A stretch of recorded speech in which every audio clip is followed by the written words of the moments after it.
Hey guys, welcome to my channel. This video is the second video in a series that I put together to help teach people about cryptocurrencies and the future of money. This video is meant for educational purposes only and is in no way any form of financial advice. I urge anyone who is interested in getting involved in cryptos to use this video as a starting point and then do your own research and decide if investing in cryptocurrencies is right for you.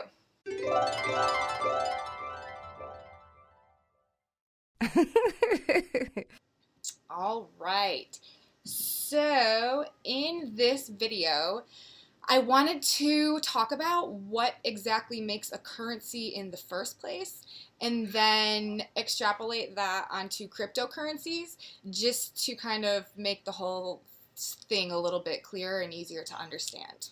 So, in my quest to describe cryptocurrencies in what to me would be a holistically satisfying manner that is in a way that does them any type of real justice, the first thing that we would need to try to understand is what truly makes something a currency in the first place. And if you think about it, pretty much any currency that you can think of, taken to its roots, it's really like at the bottom line, nothing in most cases besides a shared illusion among a group of people. Now here, for example, hear me out on this. If you were to take a $100 bill and a $10 bill and put them both in your hands, one in each hand, the only real true measurable difference between those two pieces of paper would be the extra zero on the $100 bill. That's because in reality, they are both nothing besides pieces of paper with drawing on them. Their value, therefore, is actually just an agreed upon but shared illusion. The people grant the representation of the currency by agreeing to believe in the same illusion. This means that us, the people as a society, have decided to agree that we believe that the paper with the 100 on it versus the paper with the 10 on it has significantly more value, and that's just how we're going to do things, despite the obvious reality that they're both equal pieces of paper with literally no value aside from what we agree to believe that they have. Okay, so that's that. So, therefore, currency is nothing but the consensus among the population that whatever given thing has value.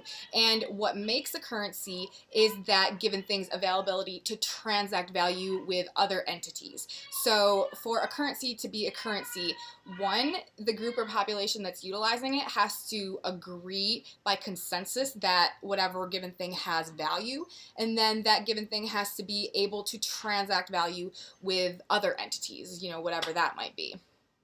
So if you think about it,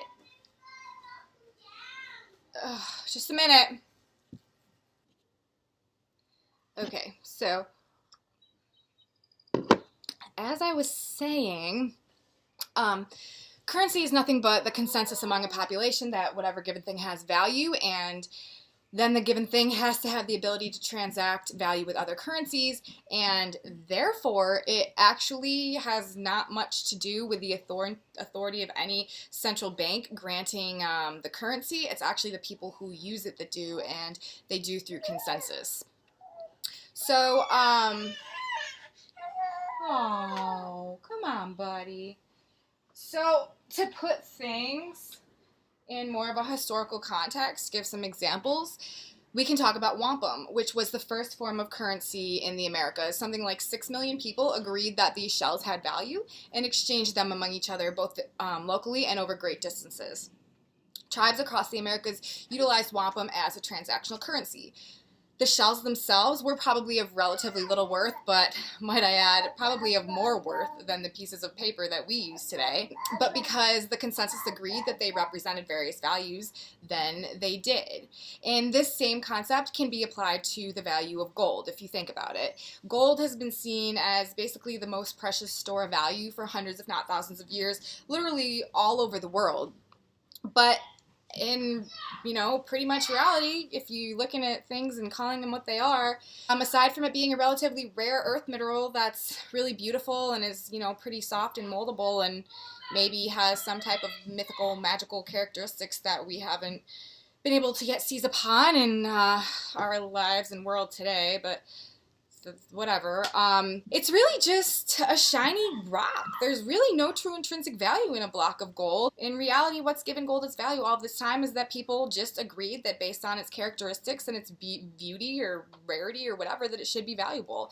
It was, again, consensus. And so this same concept should be applied to what's going on with cryptocurrencies today and in the future. In fact, it's becoming more and more apparent to me as I watch and pay attention to what's going on with Bitcoin and cryptocurrencies these days that Bitcoin seems to actually be taking the emotional place of gold in our current collective society, where there appears to be kind of vying off for the emotional place of silver by the various altcoins at the moment.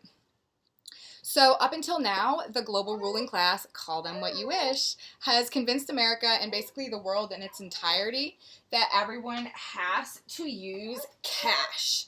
We cannot even imagine a world where transactions are not processed through banks at this point and money is not controlled. Oh, you're tired.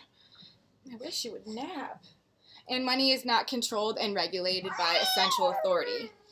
But paper money itself, we have to keep in mind, is actually the representation of debt. Unlike wampum, which, you know, the shells were found in their natural state, we actually have to create and print these pieces of paper. So let me say it this way. A $10 note, a $1 note, a $100 note, 50, whatever, was printed, and we now owe, buddy, we now owe the Federal Reserve. This child took his diaper off and I didn't even realize it. Wow. We now owe the Federal Reserve like 85 cents or something for printing that dollar, okay? So how do we pay that debt? We can't pay that debt by printing more money because that is just accumulating more debt. So what do? We're basically screwed, and it's a fundamental problem of the system that we've been using, as that's what it means when it means it's based in debt, is that it costs money to even produce $1, and it's money that can never be paid back because it perpetually costs more to print it. So if we want to be a free, truly economic free society in the future, then we pretty much have no choice at this point except to move to a more sustainable system. And cryptocurrencies are actually providing, oh my lord, child, I'm so sorry about this. Cryptocurrencies are going to fill the role as that solution. All right, can you give me just another minute? Just another minute. Here. And here's the thing. Cryptocurrencies are not based on debt, unlike the current dollars that we use. They are digital currencies, a lot like what you see when you sign into your Bank of America account online and see digits representing a stored value, except they are based on the labor to produce them and the fact that their existence itself ushers in an age of financial freedom.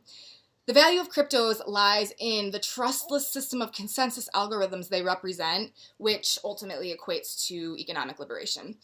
And just like with the other examples that I described, the wampum and gold and even paper money, the more cryptos are used and accepted, the more consensus will develop around their value and the more they become a legitimate currency as the people begin perceiving their value truly. I'm almost done. I'm almost done. Here, give me one more minute, okay? Look.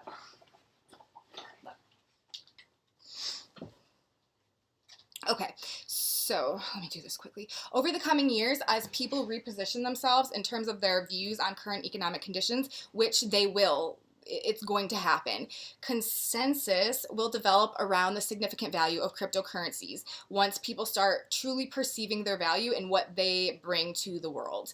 And this will bring forth an, at this point, unimaginable era of economic both transparency and autonomy, nothing like we've ever experienced in our lives today or really can even truly conceptualize at this point. If you watched my last video and you heard my internet example, I'm going to use it again. Think about how the internet has transformed the spread of truth and information just over the past couple of decades, you know?